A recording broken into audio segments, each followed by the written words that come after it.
ETF index mutual funds నేర్చుకుని stock మార్కెట్లో రాణించాలనుకుంటున్నారా? వెంటనే ఈ నెంబర్కి కాల్ చేయండి.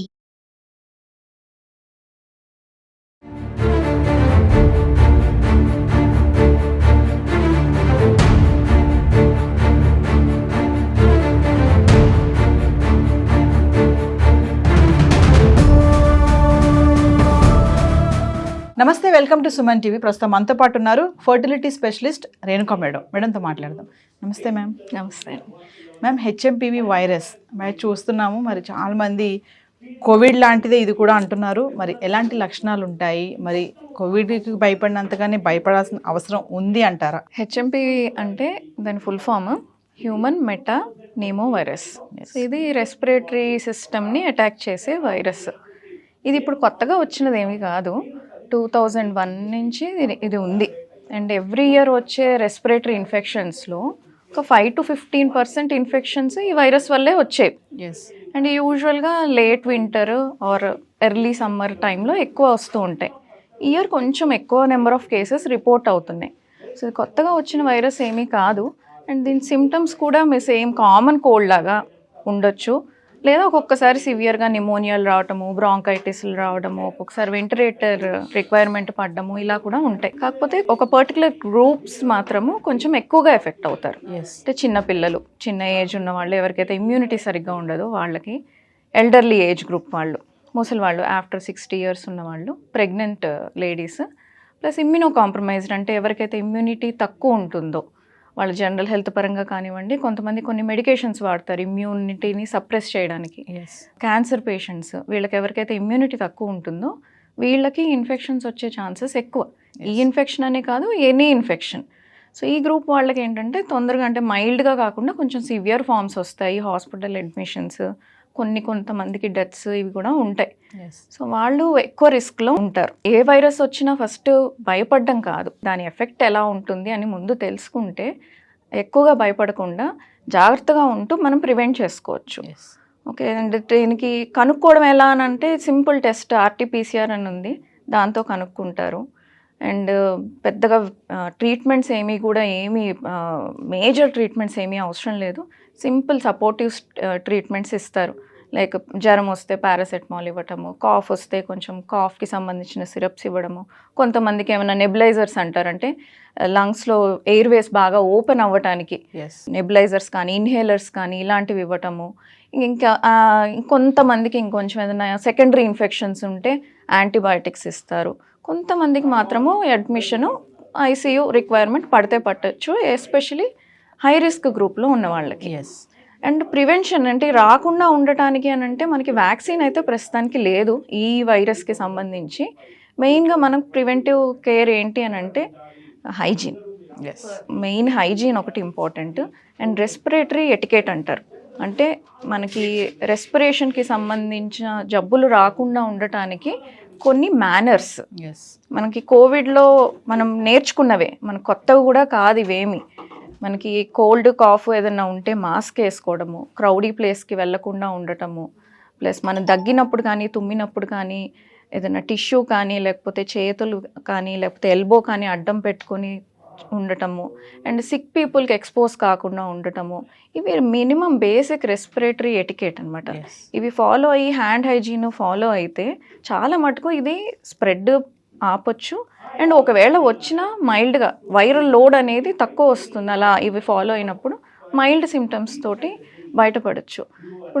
ఇప్పుడు ఎలా ఉందంటే సిచ్యువేషను, ఏదైనా కొత్తగా వైరస్ వచ్చింది అనగానే ఎక్కువ భయపడిపోయి ఒక 1 or 2 months అన్నీ ఫాలో అవ్వటము, తర్వాత క్రైసిస్ మెల్లిగా స్లో డౌన్ అవుతుంది అనగానే మళ్ళీ ఆ కేర్ అంతా, ప్రివెన్షన్ అన్న, హైజీను, ఈ హ్యాండ్ వాష్ ఇవన్నీ మర్చిపోవడము, మళ్ళీ 3-4 monthsకి ఇంకో కొత్త వైరస్ వచ్చింది అని అంటే మళ్ళీ స్టార్ట్ చేయడము, ఇలా ఉండకూడదు.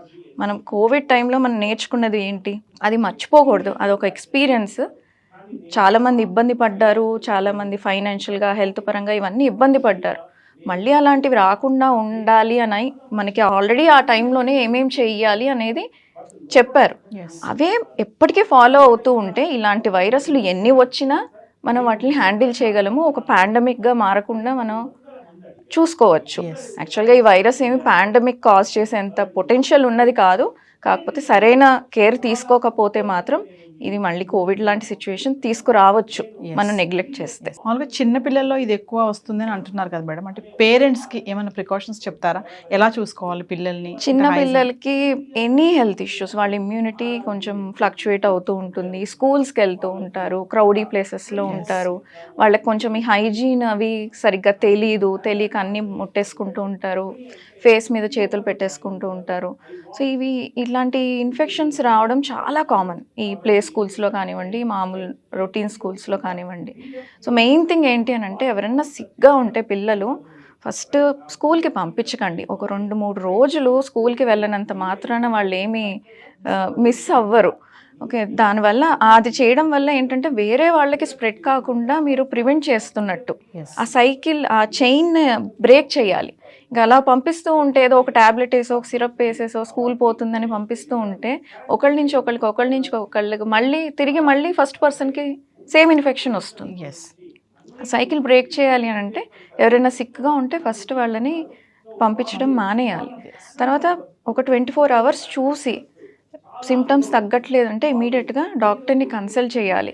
అంటే ఎదుటి వాళ్ళని పక్కింటి వాళ్ళని కాకుండా ప్రాపర్గా ఒక పీడియాట్రిషియన్ని కన్సల్ట్ చేయాలి. దీంతోపాటు పిల్లలకి హ్యాండ్ హైజీన్ అనేది రెగ్యులర్గా, ఓన్లీ ఒక పర్టికులర్ పీరియడ్లో మాత్రమే ఇది ఫాలో అవ్వడం అనేది నేర్పించి తర్వాత మర్చిపోయి మళ్ళీ ఇంకో హెల్త్ ప్రాబ్లం వచ్చేంత వరకు వెయిట్ చేయకూడదు. వాళ్ళు రెగ్యులర్గా హ్యాండ్ హైజీన్ అనేది, మేనర్స్ అనేవి వాళ్ళు రెగ్యులర్గా ఫాలో అయ్యేలాగా పేరెంట్స్ వాళ్ళని గైడ్ చేస్తూ ఉండాలి. చేస్తుంటే సేమ్ ఈ వైరసే కాదు, కామన్గా మనకు వచ్చే ఫ్లూస్ కానివ్వండి, కోల్డ్ కానివ్వండి, కొన్ని సీజన్స్లో మనకి చికెన్ పాక్స్లు ఇట్లాంటివి వస్తూ ఉంటాయి, పిల్లలకి కామన్. ఇలాంటివి చాలా మటుకు ప్రివెంట్ చేయొచ్చు. అంటే మేజర్గా సిమ్టమ్స్ ఏం కనబడతాయి మేడం? సింపుల్ సిమ్టమ్స్ మన కామన్ కోల్డ్ సిమ్టమ్సే, జలుబు, దగ్గు, జ్వరం, కొద్దిగా వీజింగ్ అంటారు, అంటే ఊపిరి తీసుకునేటప్పుడు సౌండ్స్ రావటం, ఇవే ఉంటాయి. అంతకు మించి ఏమీ ఉండవు. మనకి సేమ్ ఇట్లాగా రెస్పిరేషన్ లోపల దాకా ఇన్ఫెక్షన్ వెళ్ళి లంగ్ కూడా ఎఫెక్ట్ అయినప్పుడు ఆక్సిజన్ లెవెల్స్ పడిపోవడం, అది ఇంకా సివియర్ ఫామ్స్లో బ్రీదింగ్ రేట్ ఎక్కువ అయిపోవడము, ఇవన్నీ ఉంటాయి సివియర్ ఫామ్స్లో అవి ఉంటాయి. సో ఇనీషియల్ స్టేజెస్లోనే మనము దాన్ని ఎనీ ఫ్లూ ఏదైనా ట్రీట్మెంట్ తీసుకోవడం ఆర్ అప్రోచ్ అయితే అక్కడ దాన్ని ఎక్కువ సివియారిటీ కాకుండా చూసుకోవచ్చు. సో ఫైనల్గా మేడం, అంటే ఇది కోవిడ్ అంత ప్రమాదకరం కాదు అని అనుకోవచ్చు అంటారా? కోవిడ్కి దీనికి చాలా డిఫరెన్స్ ఉంది. ఒకటి, ఇది ఎప్పుడో వచ్చిన వైరస్, ఆల్రెడీ చాలా మంది వైరస్కి ఎక్స్పోజ్ అయి ఉన్నారు. సో ఇన్హరెంట్గా వాళ్ళకి ఒక లెవెల్ ఆఫ్ ఇమ్యూనిటీ ఉంది ఈ వైరస్కి. ఓకే, అంటే కోవిడ్ అలా కాదు, ఫస్ట్ టైం వచ్చింది. సో ఆ టైంకి ఎవరికి ఇమ్యూనిటీ లేదు. సో అందుకని చాలా ఫాస్ట్గా స్ప్రెడ్ అయిపోయింది.